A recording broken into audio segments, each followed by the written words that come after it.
Some people just know they could save hundreds on car insurance by checking Allstate first. Like, to check the Jumbotron first, before attempting to eat a stack of Supreme nachos in one bite.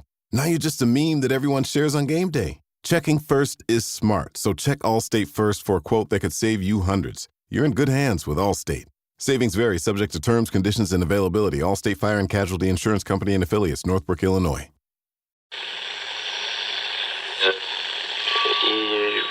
Ampire.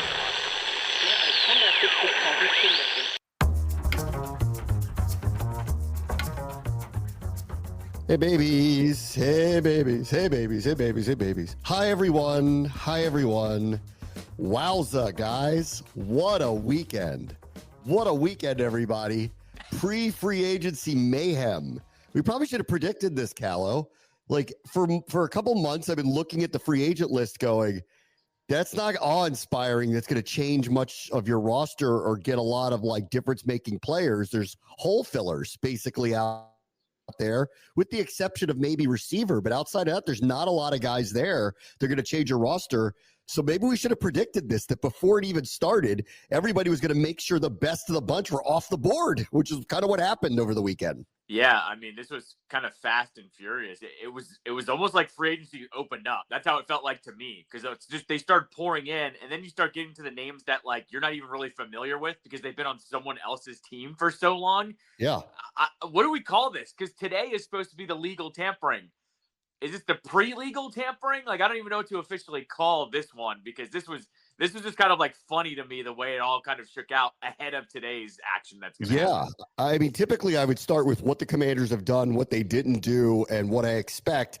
And this could get old in about 5 minutes, honestly. Right. So I'm like, as we're taping this right now, I'm just kind of scrolling through, making sure they don't do anything else, because by the time you hear this in the middle of the afternoon, there may be other things that probably will have happened. So just, we're going to timestamp this one, that this is in the morning on Monday, and I can get through the latest I know about the Commanders is Tress Way and everything else behind it. But outside of that, I don't know what they're going to do or what they're planning. By the time you hear this in the middle of the afternoon, it may be different. So if it gets dated, it gets dated. But I actually really want to start with what's happened everywhere else, because I'll get to all the Commanders stuff in a minute. I think the Seahawks thing was like really surprising of all the teams. Like, I don't know who they're signing at quarterback, but clearly they have a plan.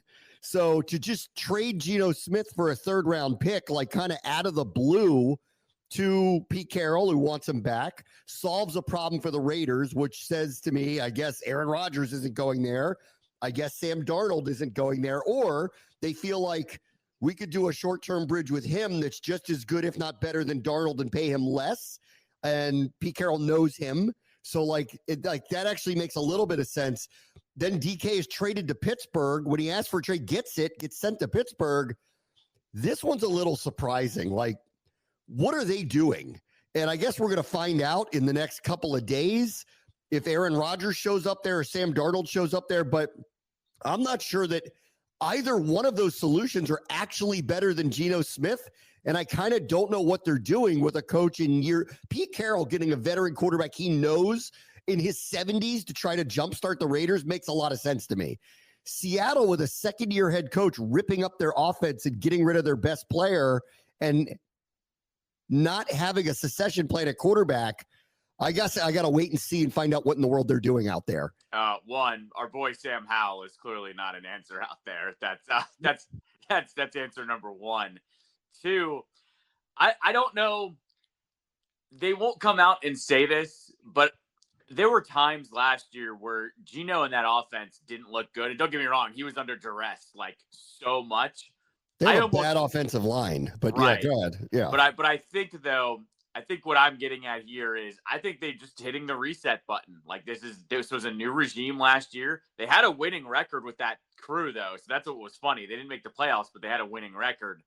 I think they were just not ready to hitch their wagon to Geno because he wanted an extension. And I understand that one. Like no matter if he's playing under duress or not, I get why you might not want to go with him moving forward.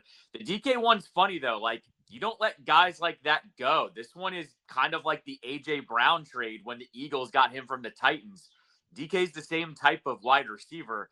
why are you getting rid of that guy? Like, whether you're a good team or not, that's a guy that you want to hold on to. So that was the head scratcher. The Geno one I was fine with. Like, clearly they're going to be in the Darnold sweepstakes or they sign Rodgers or whatever. The DK one was weird, and I know they put him on the block, but as we saw with Myles Garrett, money talks. You could have re-signed him, and I don't understand that one. I don't get it either. Like, Tyler Lockett's older. Okay. Like, so you just decided to move on. Yeah. You have, like, they just made Jackson Smith and Jigba their best receiver all overnight without a quarterback and no answers on the offensive line. And then they're sitting there like Aaron Rodgers may sign with them. And I'm like, why? Why would he? Yeah. Why would he do that now? Like, why would he look at that offense? His buddy just signed with the Rams. Why would he look at that offense and go, "That's where I want to be"? So I got a hard time buying he's going out there. This is the first time, because I like John Schneider. I think he's a very good executive. I don't know what they're doing. Like, they get this new coach in there. They're resetting to what exactly? Like, I totally don't understand what they're doing, but maybe they'll surprise me and sign a quarterback. But if they turn around and sign Darnold to a 5-year whatever deal when they could have kept Geno, I would go, I don't know that you're better today. And I think you've got more money spent on a average to above average quarterback. And I don't totally get what with way worse pieces offensively now that you got rid of DK than when he played in Minnesota a year ago. So I just don't know what they're doing right now, but maybe the answers come this week when free agency opens, or maybe they go get Kirk Cousins or something, but I don't understand exactly what they're doing right now. With Darnold, apparently it's only a 3-year deal. Like, that's what he's looking for, is that 3rd year. I guess teams have been willing to give him 2, or at least you think he's better than Geno Smith? Because I don't. I don't. It's not far. I also don't know behind that offensive line whether he's going to be any better or not. Like I think that's what we're going to find out, is actually Geno's probably a little bit better than we think because the offensive line was so terrible last year. So unless they address that, I don't see him being successful. Minnesota's got a great 1-2 receiving core. They have, I think Seattle's got a terrific running back, Kenneth Walker, but like, they don't have the same offensive line that Minnesota does. They just got rid of their best target. Like, I don't know. I don't see what's going on here for Pittsburgh. Like, clearly getting DK. Well, one, they needed another receiver. So I'll hear that out. And it is a massive, massive upgrade to what they had. And assuming Pickens is going to be there, that's a hell of a 1-2 all of a sudden. So I think they're making the play for Rodgers. Like, that's what it feels like to me now. Like, I can't. So when they linked him to Seattle, I'm like, well, not after what they just did. And then the Giants, I felt all along, he's using them the same way Stafford was using them. You can't look at that and go, oh, I really, really, really want to be there. Maybe he ends up there, but I just doubt it. And, you know, Rodgers used to make eyeballs with Tomlin all the time. And this actually a little bit makes sense to me. Tomlin's been beat over the head the last few years by the media, going, you don't win, you don't get over the top, you don't do this, you don't do that. Running it back with Russ or Fields, if I'm him and you're feeling like it might be the end of the line, or he may be tiring of just hearing it. Like, we have a winning record every year. You guys have a problem with me over and over and over. All right, go get the future Hall of Famer here for a year or two. It's better than what we have. We just got him a true number 1 receiver. We always have a really good defense. Let's take a shot with it. And it actually kind of fits to me and makes a little bit of sense. And I know some people who are big Steelers fans that are pushing back hard on this, that they don't want him, but you'd rather have Russ. Like, that's what you're saying right now. Like, this is, I actually don't think this is the wrong thing for all sides here to think about this. To me, Rodgers is the boom or bust. Like, out of all the quarterbacks, he either bounces back because he finally has a normal offseason off the Achilles thing, or he sucks and he looks just as bad as he did in New York. And at that point, though, the Steelers might be bad enough that they get their quarterback next year. Stable organization, though. Stable organization. Unlike the Jets, like he was with Green Bay, as stable as it gets. You go to Pittsburgh, it's as stable as it gets. I buy this. Like, I would buy this, that like, let's find out. And I'm with you.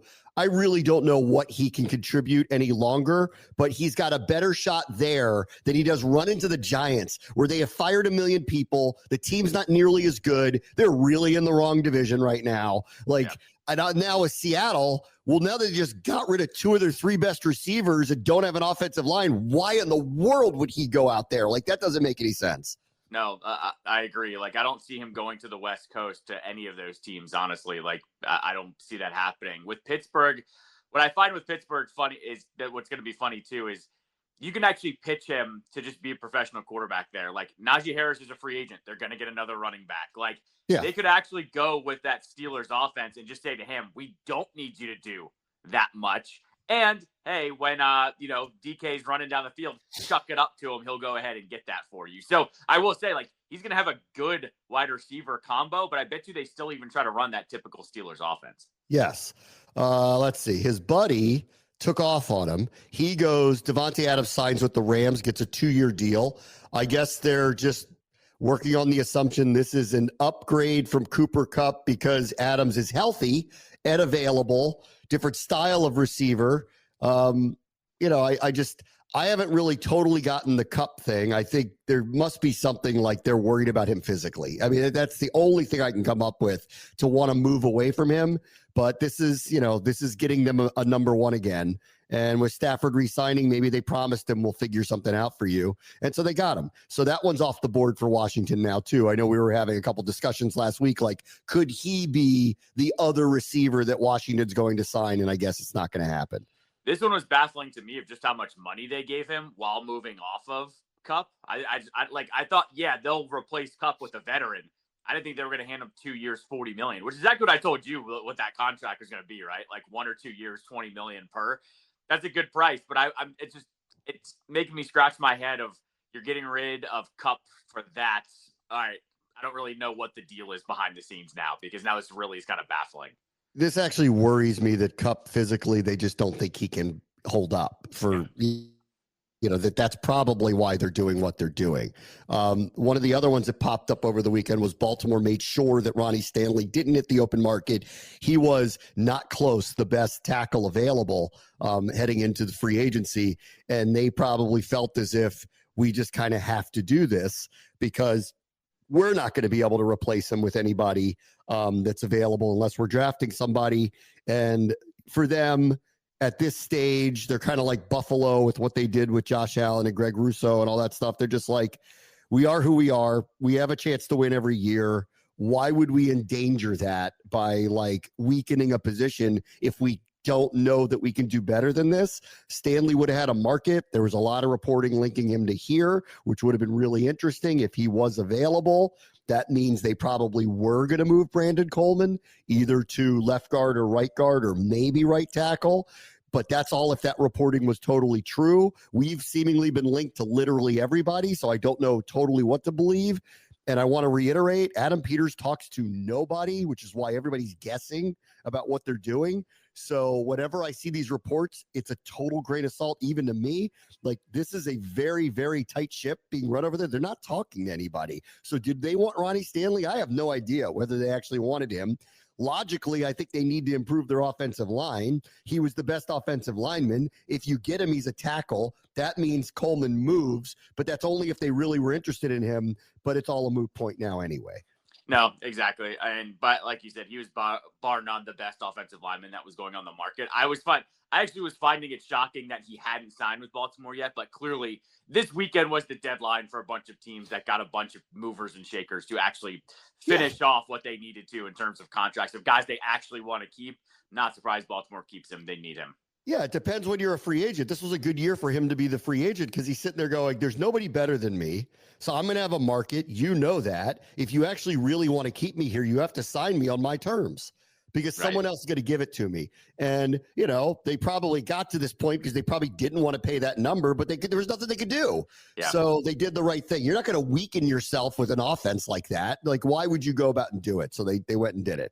On the defensive end market, That changed dramatically over the weekend. So as it turns out, if you just pay Myles Garrett, he will shut up and keep a Browns jersey on for the rest till the end of time. And considering they did make him the highest paid defensive player ever and the highest paid player, not a quarterback ever, I'm not surprised that he took the money. This is Cleveland being over a barrel again. Listen, I will give them credit for they come through in the end, and they end up giving these guys the deals to retain them, but they wildly, I don't even know overpay is the right word. Him ending up getting the biggest contract ever makes a lot of sense to me. He's probably the best at this position, and he still has what looks to be a good 3, 4, 5 year run in him. But it's always like it's topped off with a bonus because it's Cleveland. And so, I guess I'll give them credit. They did what they had to do. It stopped all this nonsense. I actually believed he was serious that he wanted to leave. Apparently he wasn't. Yeah, I mean, whenever someone shouts it's not about the money, like so many times that he said it, it's kind of about the money. Like that's basically how I felt once I saw this news cross paths. It was, oh, okay, you do have a price. Not to say that I'm knocking it. $40 million a year is $40 million a year. Like, I'll play wherever for that much. Like if everybody's got a price in everybody does. Yeah. I have a price. Mine's not 40 million, but I have a price. As Ted DiBiase once said in WWF, everybody has a price. So like that's where I've landed at that one where they finally just went, oh, Max Crosby got 33 mil a year. How's 40 sound? And he's like, well, I don't know who's going to give me that. Nobody. Yeah. So that's the cherry on top. I mean, and this is where the Browns gave him something that they went to him. We could trade you. You're not even going to get this from them. They're going to put an extra small number on top of what Max Crosby got. And that's what it's going to be. And they ended up resetting for the second time now, resetting the market. Micah Parsons is psyched. Like they just reset. This is the second time in a few years they did it with Deshaun Watson. It pissed everybody off. And this one, at least he is the best at his position. At least he is annually Defensive Player of the Year. But it's significantly higher than what the guy who's the second best player at it just got 2 days ago. Thank you, Cleveland, for resetting the market for everybody. So they do that. By the way, I want to know in two years what the dead cap money looks like between him and Deshaun, because it's going to be like $300 million. Yes. Like it's going to be so stupid. Like that's lost in the shuffle. They redid that deal last week too. They've got in a very different way. Cleveland has the Strasburg issue with Deshaun. They're waiting out. When is he done? And when are you done paying him? And that's what it is. And it's 2 years left with them. He's not going to play this year. I don't think he's ever going to play for them again, but he's not going to walk away from the contract like next year either, because he gets his money. That's when they're out from under it. And that's when there's this massive dead cap hit on them. And so Myles Garrett is signing up for, I know this team is going to be what it is for at least 2 more years, because there's no way around it. Exactly. No, exactly right. Let's see. Harold Landry got cut. Washington became all of a sudden another very good option showed up, and then he ran off to New England, and I forgot he used to play for Mike Vrabel. So that makes a lot of sense that he went off and he's going to go play for the coach who knows him. So we take him off the board now, and I'll get to Trey Hendrickson in a minute because he's out there, but that news has shifted to me to where I don't believe Cincinnati is overly willing to trade him unless you're willing to overpay. That's what it feels like is happening right now. But with Landry popped up, but I went, that's someone to look at. And as quickly as he said, that's someone to look at, he was gone. No, exactly. I was wondering why he wasn't getting a little more pub going into the weekend. And maybe that's why. Maybe everyone just knew it was a foregone conclusion that he was going to go to New England. That was a name that I was shocked that more people weren't talking about. It seems like it was the foregone conclusion that he was always going to join Vrabel. So I don't know why I keep talking about the reporting, because all of it's wrong, because nobody had DK Metcalf going to Pittsburgh the other day. When this all started with Aaron Rodgers, I don't think anyone had him going to Pittsburgh as of a couple weeks ago. Nobody's right about any of this. Myles Garrett is staying. Nobody's right about any of it, but they're saying talks between Joey Bosa and the 49ers are heating up, and that would, of course, reunite him with his brother so they get to play together. So there's I don't know, something cool about that, I guess. John Allen's being linked out there all of a sudden. Of course, they were, if you believe the reporting, interested in potentially making him part of the Debo deal initially, like about a week ago. Joey Bosa going there would take him off the table because he's another one where I'm like, I don't know if you're Washington, how you're not kicking the tires on him, at least to find out how healthy is he right now, because I don't know how healthy he is right now. But that one seems to be heading that way. And I guess that wouldn't be a surprise if he ended up signing there. I do want to know what the number is because the Niners are shedding salary because they have a really bad cap situation and Brock Purdy needs to get paid and they got to figure that out. So I don't know how they're fitting him in there unless he's taking an incentive-laden deal. And then if he is doing that, why isn't he looking on the market other places to get better contracts from somebody else? I mean, this one screamed to me that if he was going to go to San Fran, it was only going to be a one-year deal. Play with his brother for a year, prove that he's healthy, and then try to get to the other side next year. My only thing is no one really hands that contract out to guys like him like that. Like, we've seen it happen with Jadeveon Clowney, where he just gets the one-year deal because everyone's like, I'm not handing you the bag for all those years. We've seen this with pass rushers. Once you don't get that big deal, you seemingly just get the one-year deal. So I don't know. I feel like he's trying to play it here to just go play with his brother, but I feel like that's a mistake. I feel like someone might step up and give him a little more. Yeah, I agree. Let's see. Aaron Jones stays in Minnesota. Seems like the right thing to do for him. Got a decent number, not the huge number. He got a running back number, but it's a double-digit number for the next couple of years. He's a very good player. I think underrated, very good player. And there's no reason for him to hit the open market. He would have gotten money somewhere else. So I think Minnesota realized that. I don't think this is an earth-shattering big deal, but for them, where it seems to be that they're shifting away to J.J. McCarthy now, or if you read some of the reporting, Aaron Rodgers, but sounds like I think they're heading towards J.J. McCarthy because it allows them flexibility then to build out the rest of the team. It's a risk, obviously, because you don't know what McCarthy's going to be like on the field. Bare minimum, I think you keep Aaron Jones here. Stay in the offense, good, reliable running back, and at times dominant player. So I they'd be crazy to let him walk, in my opinion.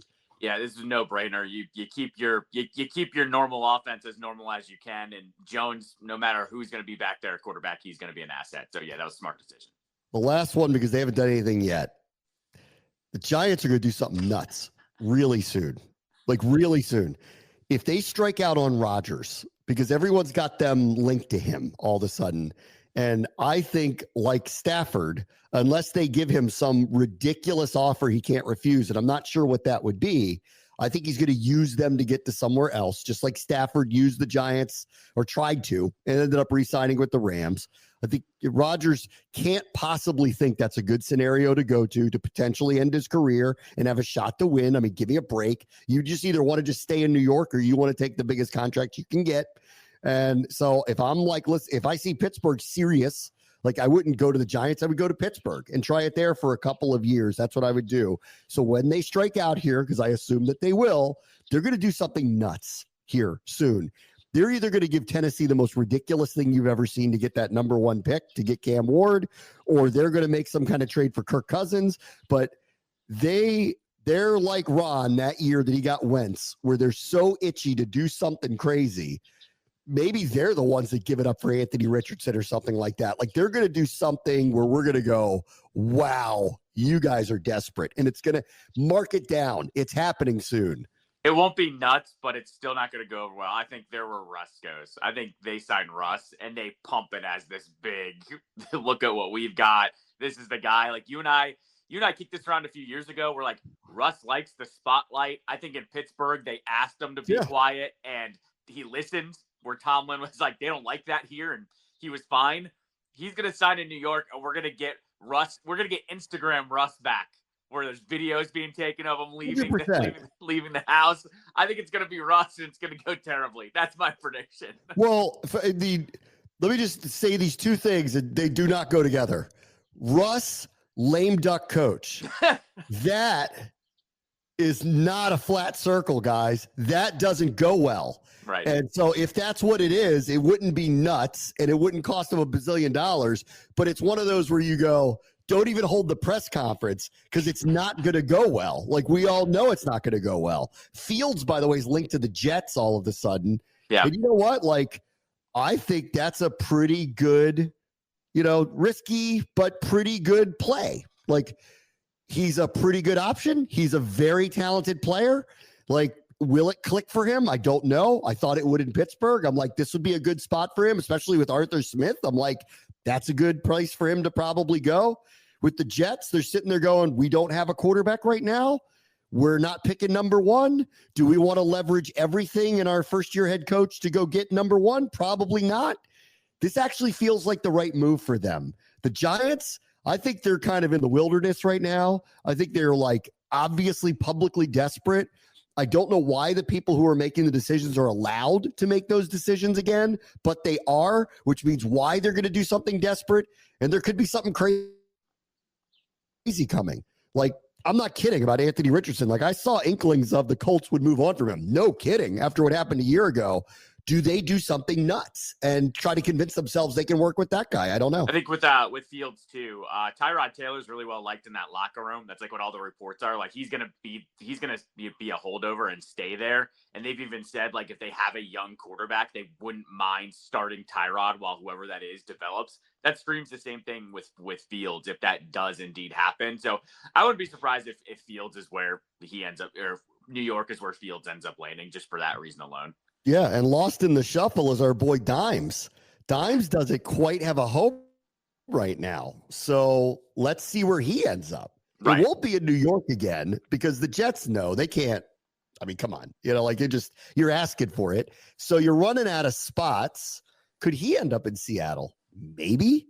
Could he just stay in Minnesota and battle McCarthy for that job? Maybe. That's a possibility.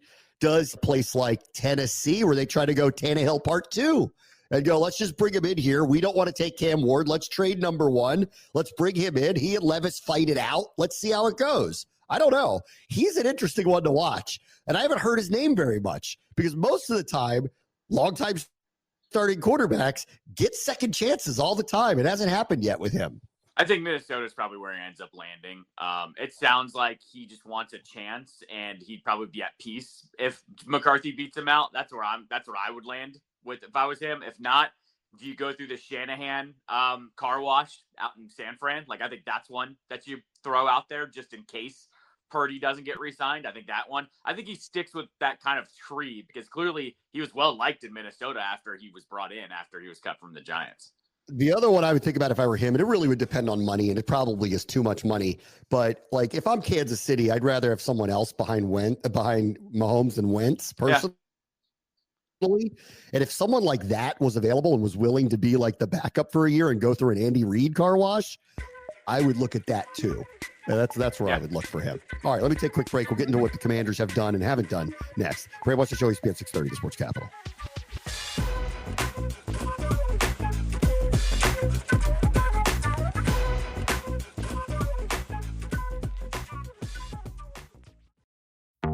Flex your business with an American Express Business Gold Card. You'll earn 4 times membership rewards points on your top 2 eligible spending categories, like transit and electronics, each month, on up to $150K in combined purchases per year. Plus, you can now earn 3 times membership rewards points on flights and prepaid hotels booked on AmexTravel.com. Terms and points cap apply. Learn more at americanexpress.com/business-gold. Amex Business Gold, built for business by American Express. I think I just won my taxes. Yeah? I just switched to H&R Block in about 1 minute. All I had to do was drag and drop last year's return into H&R Block, and bam, my information is automatically there. So I don't have to go digging around for all my old papers to switch? Nope. Sounds like we just leveled up our tax game. Switching to H&R Block is easy. Just drag and drop your last return. It's better with Block.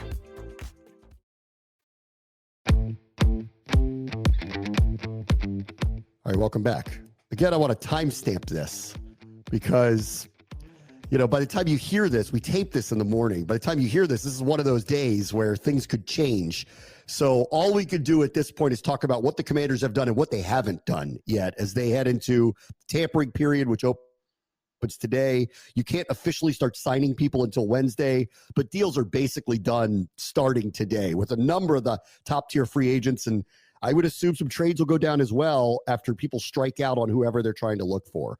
But this is not a total surprise, but I do believe that Washington was looking around to try to figure out what they wanted to do. The tight end room is being run back. So they, not unlike what Baltimore did with Ronnie Stanley, I think looked around and went, oh crap, there's going to be a market for John Bates. We better get this done now. All I've seen to this point is 3-year deal. I don't know what he got, and he's a blocking tight end, so it's not going to be some huge number, but there was going to be interest in him around the league. So I think they did the real right thing and got in front of that one, brought him back. And then, of course, they brought back Zach Ertz on a 1-year deal, which, God, I got to tell you, I was like 70-30 that would happen. But I wouldn't have been surprised if they were looking around a little bit to see if there was a younger option. I don't want to undersell what he meant to the team last year. He was huge.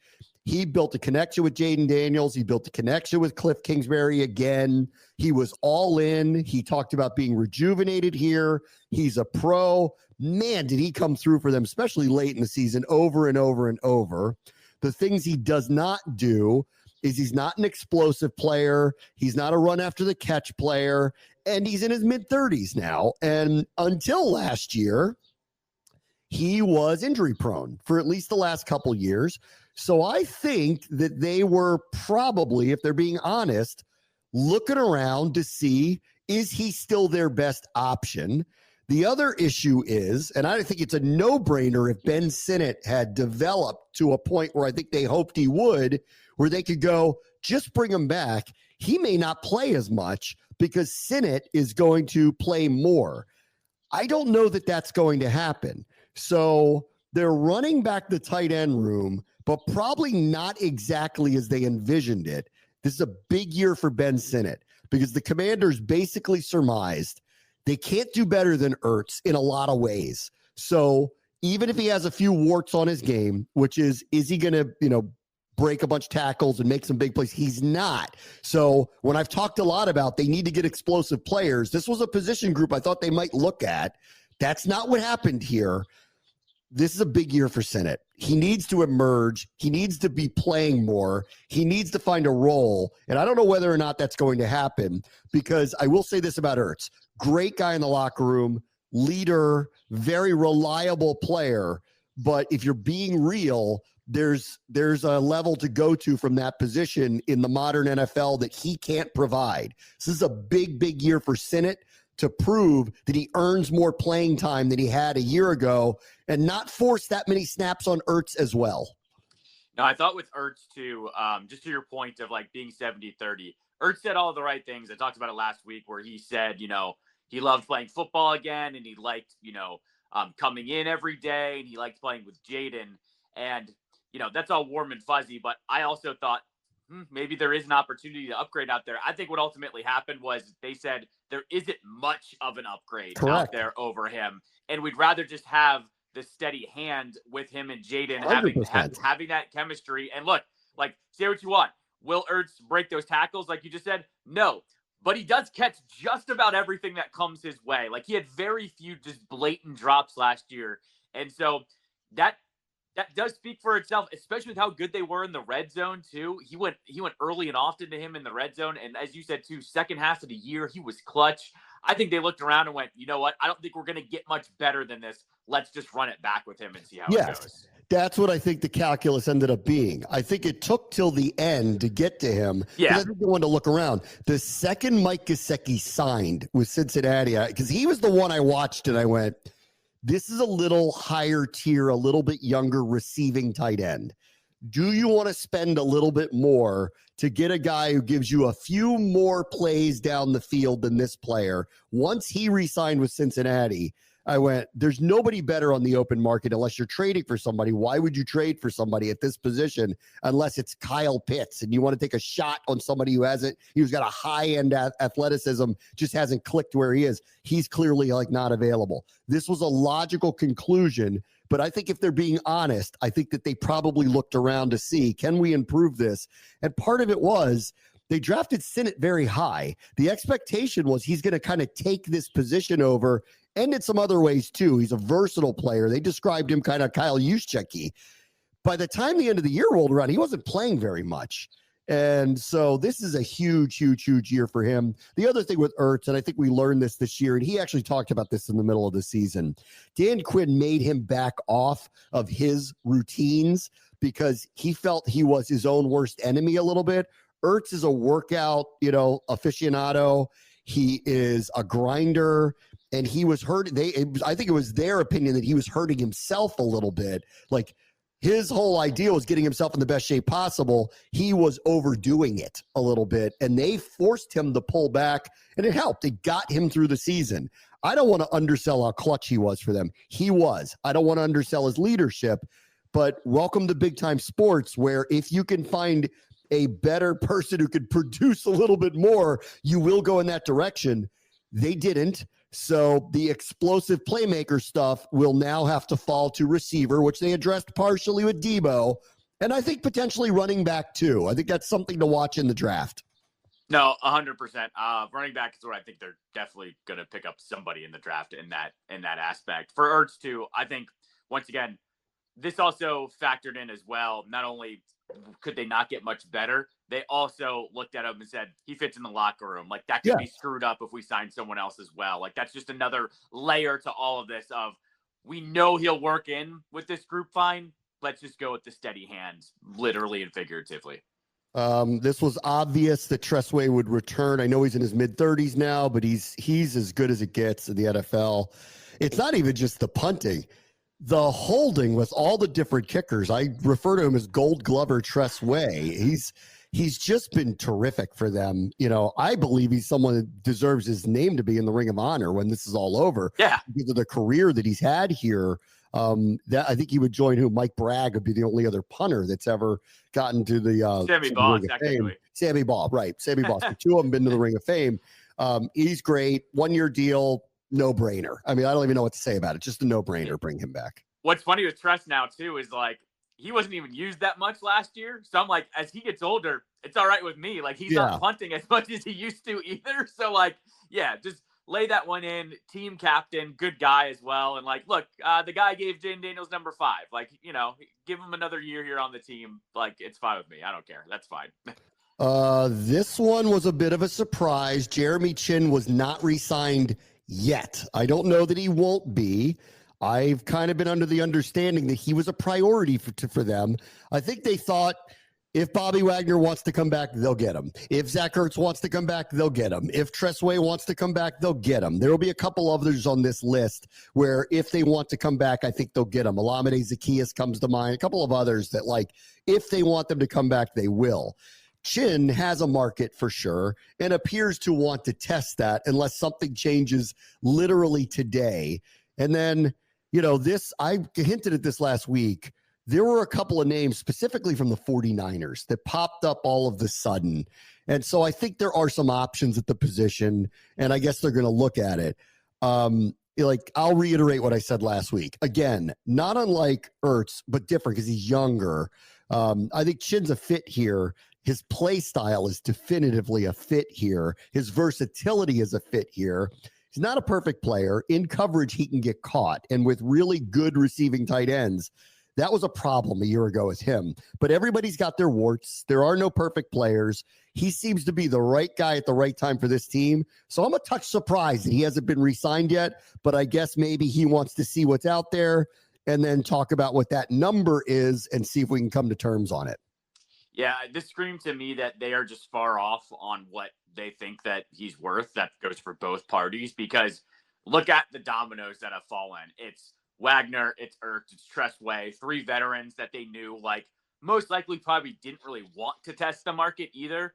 And now you have Chin, who is now on the market too, along with a couple others. But Chin was the main one where I didn't know what that deal was going to look like. And I don't think either one knows what it's going to look like yet either. So I'm not surprised he's going to test the market. As you said too, there might be an opportunity to upgrade that position as well. I think this one, there's just a couple layers here. I still wouldn't be shocked if he came back, though, at all. I'm expecting him to. Yeah. But I want to see what the number is. Like, last year, he signed a 1-year deal and took less money to come here. That paid off big time because he was coming off injury situations in Carolina, came in here. They described him as not really a safety, more like an undersized linebacker. I'll hear that a little bit. Washington figured out how to thread the needle with him, where he did kind of play both roles very well. And so I think he clearly was validated in his decision, but he took less money to come here. He's not going to, most guys don't do that again. So he's going to go find out what the market is. And then if I believe he would want to be here, like off of what happened, but the money's the money. So they're going to go find out what the money is. And then he's going to go back to them and say, this is what the money is. And then we'll see if they're willing to agree. That's what I think is going to happen. Yeah, no, 100%. And I'm not going to be surprised if he comes back at all. Let's see. The one that doesn't seem to be going well right now is Dante Fowler, who has posted, I think it's on X, might be Instagram, I don't know. But there were a couple of things. And again, like, we have to assume he's talking about football because of the timing of it. Yeah. But he's, just shouting, I'm being disrespected without any context. And then there is one that I think has been since deleted, but was something to the effect of, I had double-digit sacks, and I just basically shaking my head. I don't understand, which means they're taking a hard line with him. And the reality is they need, in my opinion, a sturdier situation on the edge. And I'm not blaming him for that. I think he had a great season. I think he's a terrific pass rusher. I don't know that he's a great run stopper. I think they're looking at it that way. I've kind of felt like all along, I would bring him back in a heartbeat. I just would want to find a sturdier edge solution to rotate the snaps with him. And then in those situational moments where you're clearly rushing the passer, throw him out there. He's like, to me, he's like a little bigger, steadier Hassan Reddick. He's a very, very, very good pass rusher. He's a little better on the edge, but he's not a pure edge setter. And I think that's the problem here. I don't like, it's not, this is kind of like I felt all along, like they're either going to upgrade or they're going to bring someone else in and rotate it with him if he's willing to re-sign, but he seems pissed. So I don't know what they offered him. I think in one of the deleted tweets, he said something along the lines of, like, I have more sacks than all these other dudes and I play less snaps. And I was kind of like, you kind of played yourself there, Dante, because that's why you have more sacks with less snaps, because you are a pass rusher. You're not a 4-down player. Correct. And I think that's probably why he deleted it, by the way. But yeah, like, look, this is what happens too. This is negotiating. Some players aren't used to what's said about them. This could also, though, what I would say about this is I wouldn't pin all of this on the Commanders either. Like, I do think there's probably a little bit of other negotiations of what his agent is hearing or what other teams have told him as well. I don't think it's just about Washington here, but overall, he's not feeling the love is pretty much he's what not it feeling is. The love. He's followed Quinn and Witt around. He's been loyal to them. Sure. He's not probably asking for $1 billion. If he is, that's the problem. But if he's not asking for $1 billion, because I don't think the market would dictate that he would get it, then I'll get where he's probably saying, I'm trying to meet you halfway. And, oh, by the way, I did have double-digit sacks. Isn't that worth something in the NFL? So we'll see how it plays out. He's another one. I wouldn't be surprised if he's back, but there will be other players around him. That has to be an upgrade, because we've talked about that for a while, which I'll get to next, which is what will it take to get Trey Hendrickson. Talk about that next. Bray watch the show. He's at 6:30 Sports Capital.